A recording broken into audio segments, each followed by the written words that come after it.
Welcome to the latest Seahawks Chat Blog live stream instant reaction show. Rob Staten and Robbie Williams here. We're going to do about 25 minutes, guys, just to give our reaction to Monday Night Football.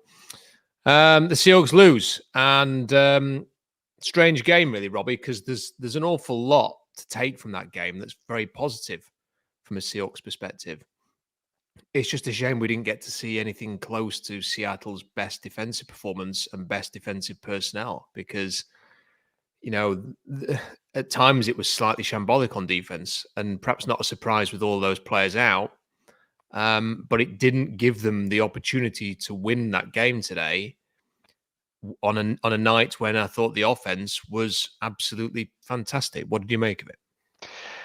I mean, just from a pure football perspective, that was a hell of a fun game to watch. High scoring, lots of excitement, and then honestly, there was, like you said, there was a lot to unpack in that. That first half, only getting like 12 rushing yards or something like that, and been like, what is going on? There's a lot of things that I'm sure we could talk about with the offensive line. I thought Geno Smith played phenomenal.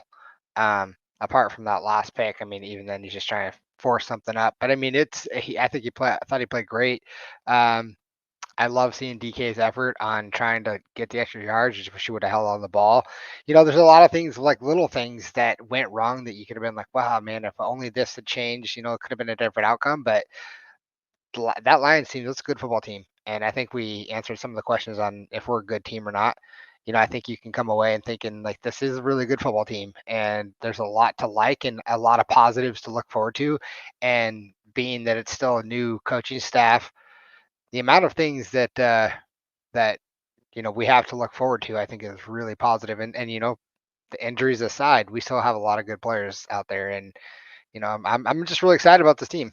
Really excited about it. Sucks to lose, but I mean, I thought they played really well. Well, I thought they played really well on offense. Geno Smith was fantastic until, the penultimate red zone series, which was a bit of a mess. But he wasn't the only one to blame for that. And then obviously had the interception at the end. But other than that, what I would say is I think without him, Robbie, this could potentially have been a blowout because the defense was that bad that I think without Geno Smith, it could have been quite an ugly day. And the one area where I think Detroit really, really controlled the game was in the trenches. Like when Geno Smith, what did he have? Like a 400-yard game in the end? 395-yard game. And I can't remember many throws where he had time in the pocket. Like he was throwing under duress and still making a heck of a lot of plays. Really, really good. Ken Walker in the second half looked like the best running back in the NFL. And frankly, looked like the best. And it probably wasn't even that close, really. The explosion, the speed, the athleticism, all that power in his legs. If he can stay healthy, the Seahawks have got a hell of a player there. And I thought Jackson Smith and Jigba did very well. I thought the tight ends mucked him, catching the ball. I don't think the offensive line played very well, but in the second half, when you have 3 straight touchdown drives, they're helping you get the job done. So I think there was a lot of positives on the offense. I thought there were the only real negatives for me were the DK fumble, the ball going right through DK's hands on 3rd and 10 right before half time, which blew a scoring opportunity. DK's holding penalty, and in the fourth quarter, and Tyler Lockett's offensive pass interference, which was very avoidable, which prevented the Seahawks from maybe even getting a tying score in the fourth quarter. And then who knows what would have happened there. But apart from that, the offense was superb, Robbie. It's just, I'm a bit mixed, and I wonder what you think about this. It sounds like you're a bit more positive on the defense than I was. I totally did not expect the Seahawks to win today because no Leonard Williams, no Boye Mafe, no Byron Murphy, and then you find out today no Jerome Baker, and then during the game, Julian Love leads the game. It's very hard to win in Detroit with all of those players out. And I expected them to make some plays, Detroit. I'm not sure I expect to be quite as bad as that, though, Robbie. I mean, like, Jared Goff had a 100% completion percentage. David Montgomery's 40-yard catch and run, where the Seahawks became allergic to tackling again. Jared Goff caught a touchdown, And there was the play in the second half where the Seahawks have put together a really great drive to get a touchdown. And then in one play, one pass to Jameson Williams, and he practically saunters his way into the end zone for a 70-yard score. That was really frustrating. It felt like Detroit had a lot of yards today, Robbie, that were easy. And that's what frustrates me a little bit. It felt like Seattle had to earn almost every yard they got tonight, and Detroit didn't. Yeah, I mean, I agree. It felt like Goff had a lot of time in the pocket too. I mean, there were some times though. Well, I say that, but then I'm thinking about that epic Derek Hall sack at the end. I mean, I listen. I think I'm a little more positive on the defensive side. Yeah, it wasn't ideal. There was several times I was fairly frustrated, uh, with the tackling and they let David Montgomery rumble around and make a hell of a play and get really too far down the field, for 40-yard scamper when he really could have been tackle behind the line of scrimmage. So there's a lot of things that went wrong. I think ultimately though, just that many players out. I don't want to blame that, but I do feel like that was part of it. And I guess I would expect more from a Mike Macdonald coach defense. But I didn't have super high expectations going into the game. So I guess I was kind of expecting them to score a lot. So it didn't really surprise me, I guess. Yeah, it's not so much that like they got 42 points in the end. If I was going to give a prediction, we don't do predictions, Rob. I think we used to do a preview show a We few did it years like on a ago. Wednesday. Yeah, we tried to get every Wednesday and try to prediction and it just wasn't. But if we'd done a prediction this week, I think I would have gone like I think I saw it as like a 30-27 type game either way. But if I'd have had to pick a team, I would have probably picked Detroit just because they're at home. And if it was in Seattle, I would have picked Seattle. It's just that kind of typical prediction. So I was expecting them to give up 30 points. It just felt too easy for me. It just felt really easy. They gave up some ugly touchdowns. Look, the trick play for Jared Goff. Teams will do stuff like that to Philly special. But the Montgomery one and the Jameson Williams one really bothered me. It really bothered me that was not how I expected us to get beat today, and it ended up being a 13-point game in the end. Those two touchdowns in the end. It's not just those two touchdowns, but you just think, can we make a tackle there? Can we make a tackle?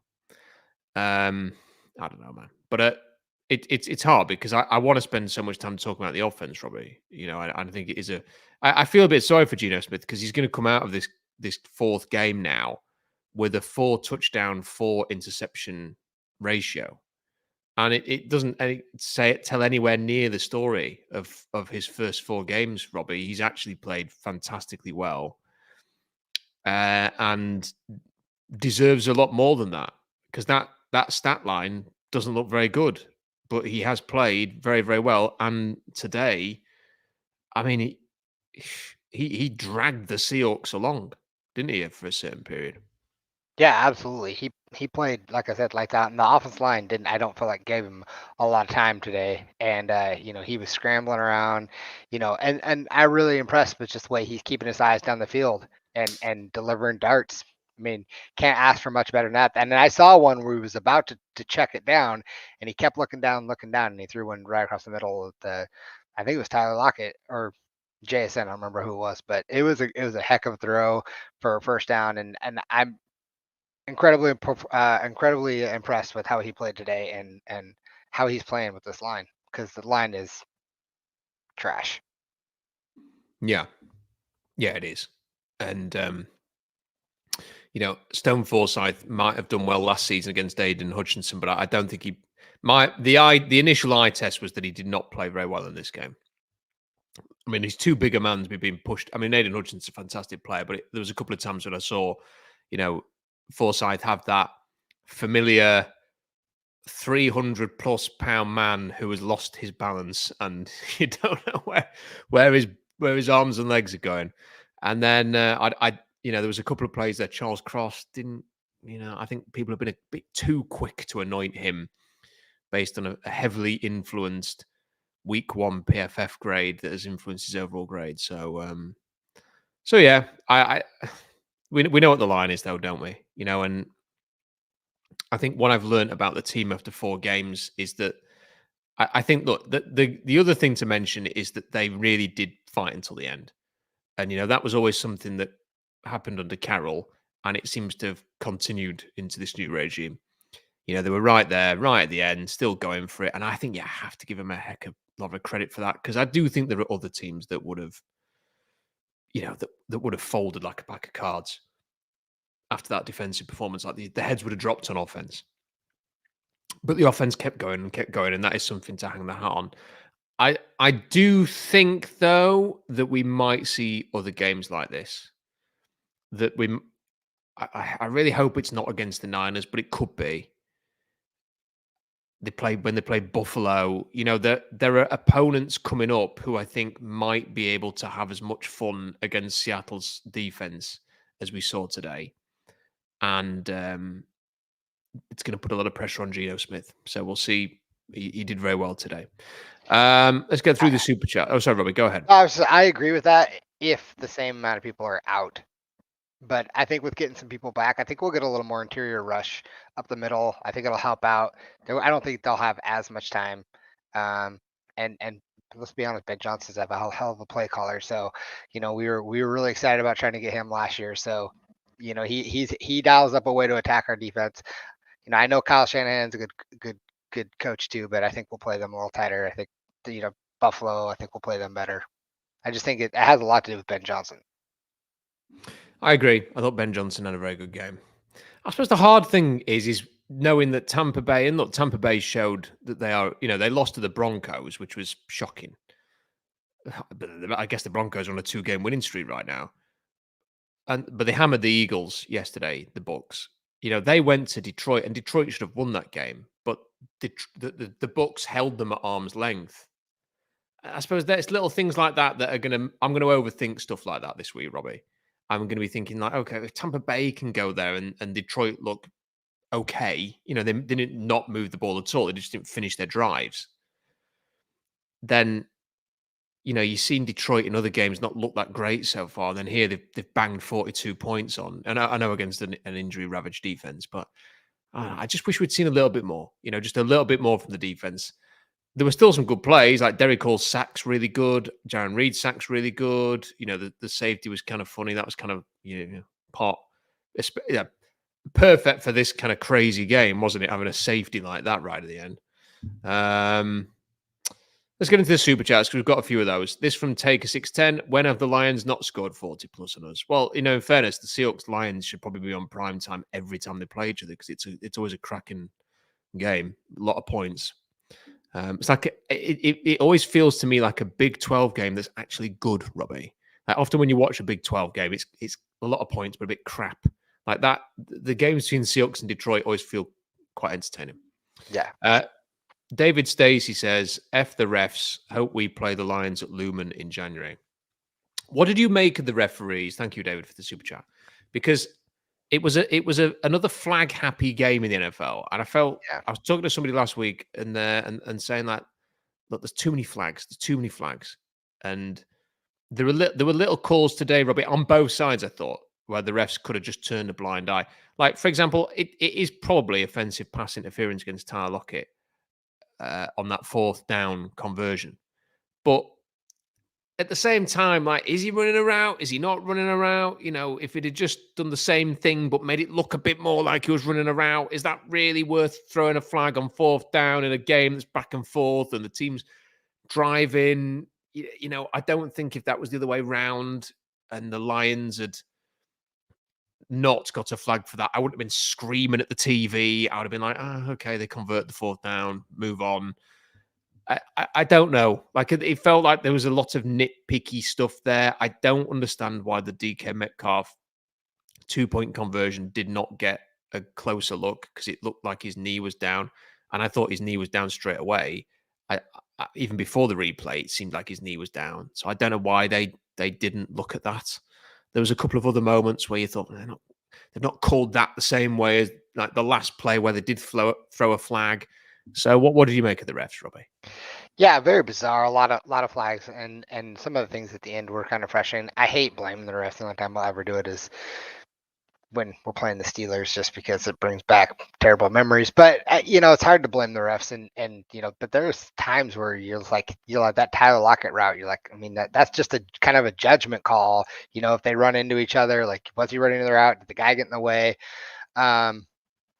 Yeah, it's tough. I don't think it was the best game. I honestly don't understand why the DK Metcalf catch wasn't reviewed. That isn't that supposed to be one of the rules now? So, yeah, I don't know if maybe that's only a rule if it's called a touchdown or called a 2-point conversion, then they review it. I'm not really sure, but it seemed like seemed pretty frustrating not to get it. Let's actually just talk. Speaking of 2-point conversions, I know that and I messaged you right away and was like, what in the hell are they doing going for 2 this early in the third quarter? And you're like, stupid analytics.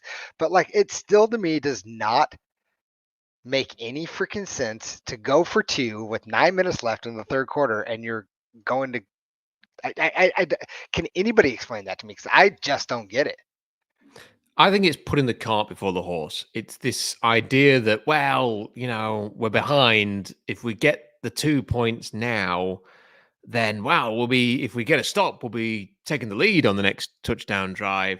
I always feel it's just overthinking it a little bit. And I get that the argument always is, Robbie. I always felt and still feel to an extent that if it gets down to, like, you can get it down to, right, okay, you need an 8-point touchdown to tie the game at the end. The increasing building pressure on the defense, knowing that the game is close because you've been kicking the extra points, ramps up the pressure to create a tough situation for the defense. Which is no real different to, well, we're going to go for 2 and ramp up that pressure on them because they know that if we score a 7-point touchdown here, we're going to be in the lead. I think it's one of those things where analytics is probably, because a lot of teams do this now. Analytics is probably leading to a bit of overthinking. I thought in that situation, it's that kind of game. They're scoring 7, you're scoring 7. They're scoring 7, you're scoring 7. Like, just keep like holding your serve and just putting it on them. And the other reason, Robbie, for probably wishing they'd done that now is if they had kicked the extra point, the sliding doors moment would have taken the Jameson Williams 70-yard next play off the board, because that would not have happened, because the immediate passage of play before that happened would not have happened either. So it was a bad decision all around. But it is an analytics thing. I'm not a big fan of it. I'd just keep the extra point, get your 7 points, crack on. They weren't going for 2s and stuff like that. I don't know why we really did that there. And also, I wasn't that impressed with our 2-point attempts. Like, they were both outside throws, like low percentage throws to DK Metcalf, 1v1 to the outside. I would have liked to have seen a bit more creativity in the red zone. Full stop. Like, for that play, for those 2-point conversion attempts and the final, not the final red zone, because that was the inception, the penultimate red zone, it didn't seem that there was that much creativity going on there. Okay, a few more of these. Noah says the D didn't deserve the W, but damn some crucial no calls. DK end zone, PI no call. Yeah, I agree with that. Like, there was a late pass interference no call, which I didn't understand why that wasn't given on a flag. They flagged for offside, but then didn't flag for the PI. Lockett's PI, which I did agree with, but it feels a bit ticky-tacky in a game like this. Like, just turn a blind eye, refs. And they're not given 2-point. That's a potential 12 to 16-point swing. I think, as Robbie's put, though, it's hard to sort of agonize too much on the refs when the defense played that way. Enthusiast list says, give me them in the playoffs. Would you feel that? I mean, I'd certainly be looking forward to watching that again, Robbie. And I think most NFL neutrals would look forward to a Seahawks-Lions playoff game. I mean, I'd be all for it. I'd love to be healthy and have all our players. Again, I don't want to use it as an excuse, but I think we'll play a lot better. And, something about Seahawks-Lions games that are just fun and exciting. So I'm all for it. I want to ask you something about the playoffs before we finish. I'm conscious of time. Enthusiast list, thank you for that. Mark D just sent us $9.99. Appreciate it, Mark. Much appreciated that for supporting the channel. Albert says, will Devon Witherspoon get right against Daniel Jones? Is he an issue, Robbie? I mean, I don't. He's not been playing badly. He's not had the impact plays yet. And then tonight, I thought he had a bit of a poor game. But I've not. I didn't study Witherspoon to sort of definitively call that. Yeah, I feel like a lot of players they go through that sophomore slump. In the second year of the league, kind of take a little step down a little bit. That could be it. I don't know. Again, he's playing in a new regime as well, so I don't know. But I don't think he's been playing as well as he did last year. That's for dang sure. Yeah, hopefully he can get right. I still think there's more to come from him in this system, and I wish they would try and use him a bit more creatively. But maybe it was a hard night to do that tonight. Darth Soldier says defense wasn't ideal. What do you mean it wasn't ideal? It was absolute shit! Exclamation mark. Yeah, I mean, look, it was. I think if one of us has said that it wasn't ideal, that was probably just putting it politely, Darth. That's probably the explanation for that. But thank you for the super chat. Senor Tiny Baby Goats, great name and great super chat. Thank you for that. I come out of this game very positive. It sucks to lose because we had a chance, but what potential we have. I hope Gino is reasonable with his contract expectations. Thank you for the super chat. Much appreciated with that. I still insist, and I was talking about this in the week, and I've actually written an article about this. I was going to publish it over the weekend, but I couldn't be bothered. Like it's done. I didn't want to have this debate before the game. I thought let the game get out of the way, and I might publish it later in the week. I actually think what they're going to do is they're going to run out his contract. I don't think they're going to pay him a massive contract. They've got him contracted for next year. I think they'll just let it run. And they should be allowed to do that. They signed him to the deal. He agreed to the deal. There's nothing that says they have to pay someone who's going to be 35 next year and a contract extension for 36, 37, maybe even 38. So I think they'll just run this contract down and then suck it and see from there. That's my opinion anyway. Corey says if we had Nwosu, Maffei, Williams, and Murphy in this game, do the Seahawks win? What do you think, Robbie? I don't know. I think Jared Goff probably has an incompletion instead of going perfect. But yeah, I don't know. I think it certainly would help. I think they made it been a little tougher down on the goal line. But ultimately, I don't know how much they would have helped win this game. Lions just seem to have it really all together this game. I don't know if they'd have won the game. I think it probably would have been a very different game. I'm not sure we'd have seen the embarrassing gaffes on defense, but I still think maybe the Lions would have won, but it might have been a very different game. And Kyle says, Rob, before this game, I was looking at offensive line, tight end, and wide receiver early in the draft. After today, do we look for more depth and quality players for the defense? I still think you have to look for the offensive line. The problem is, Kyle, is it's not looking like a great draft. Like it's very hard to find players that you could say that that's going to fit. Like that's going to fix Seattle's offensive line. Like there are some players I like. It's not a loaded O-line class. Defensively, it's not loaded. Like it's hard. I can't come up with like 5-6 names. If you draft these guys, the defense will go up another level. Like if they're not going to pick very early, they're probably not going to get a player with the first round grade in the first round this year. So yeah, I think I don't know. What I will say is I've got a huge 4,500 word draft scouting report that's ready and written and is going to be published Tuesday or Wednesday. So read that because that has some broader thoughts on the class that's coming up. So give that a bash. I hope you will find it insightful and appreciate the super chat. Appreciate all of those. If you've got any late ones, bang them in, or I'll quickly run them through them, even if Robbie has to shoot. So, Robbie, final question for me is, because I think all of these types of games are a good insight into what the Seahawks would be like in the playoffs. I kind of had the feeling before this game that kind of game would happen if the Seahawks were in the playoffs on the road in the wild card, that they would play a Detroit, maybe a Tampa Bay, maybe a Niners, somebody like that. And it might be a valiant effort, but ultimately they would come up short. How do you think they close the gap if that's the case? And do you agree with me that right now that kind of game might happen if they do get to the playoffs? Yeah, absolutely. But I could also see that happening and we being on the other side of it, coming away with a win. And I don't think we'll go much deeper than that. Um, but with that being said, I think at the beginning of the year we had talked, originally what we thought, you know, the record would be and would we make the playoffs. And most of the time I think we had said probably not, or if we do it'll be just barely squeezing in as a 9 win team. And I think this team has a lot more moxie than that. They have a lot. They're a lot better football team than I think I was giving them credit for at the beginning of the year. So to say where we're at now, um, I think we have a good chance to continue to improve. And it's a long season. This is I think probably our first real test of because we haven't played really good teams, and I think that's where a lot of the narrative has come in. Is it's like, well, how good are they? I think this showed that we can be a really good team.